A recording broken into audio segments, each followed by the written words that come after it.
ए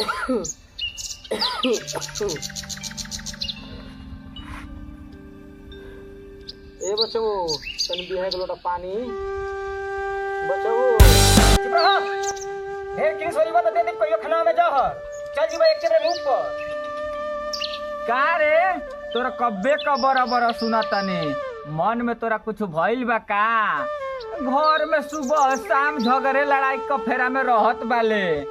अब हे खुने मार बाबू के सुनावतले। ई बता बाबू तोरा के जन्म देले हवा कि तू बाबू के जन्म देले हवे? देखो भैया हमरा से उल्टा बात मत बतियाव। हम 25,000 का मोबाइल किनले बानी इनकर बात सुने खातिर कि मोबाइल चलावे खातिर। जब मोबाइल चलावे बैठा तनी तभी कहत न बचाओ तनी एक लोटा पानी लिया तनी खाना लिया। इनकर नौकर हई कह दो बाबू से कि अपन काम ही खुद कल हमारा से इनकर अब सेवा नहीं हुई। करे बाबू तोरा से खाना मांग लहना तो कौन खराब कर दहना? तू बैठ के मोबाइले ना चलावतले कौन मार निमन काम करतले? मोबाइल महंगा होखे चाहे सस्ता होखे मोबाइल के आगे घर परिवार छोड़ देबे? हाँ हो मोबाइल के आगे हमारे घर परिवार कुछ नहीं खे हम सब चीज छोड़ दे। तो आरा करे के बाद जा करो बाप का सेवा हमारा से ना हुई बाप का सेवा। हे बचाओ तू बाबू को नौकर ना हुए तो बाबू तो नौकर रहना कि बचपन ले तोरा के पाल पोस के जवान कइनो। इहे असरा में न कि हमर लइकावा हमारे बुढ़ापा का सहारा होई।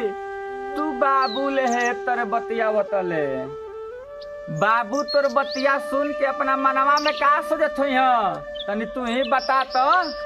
आज 25,000 का मोबाइल खरीद ले वाले आवे वाला समय में 50,000 का मोबाइल किनबे 1 लाख का मोबाइल किनबे। बता तो बाप महतारी मर जाई तो बाप महतारी के खरीद लेबे? कबो ना रे भाई कबो ना। अरे पागला बाप महतारी मार्केट में बेचाए वाला चीज ना हमन जा कि मिल जाए जा मोबाइल तो कबो खरीद लेबे। भैया हमारा के माफ कर दो हमसे गलती हो गई।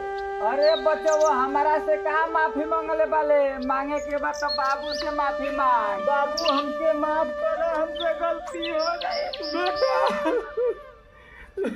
अब नहीं गलती ऐसा नहीं हो बाबू मिलजुल कर हो जाए। परिवार एगो मंदिर होला ये मंदिर के ना ठुकरा जन्मों जन्म के जुड़ल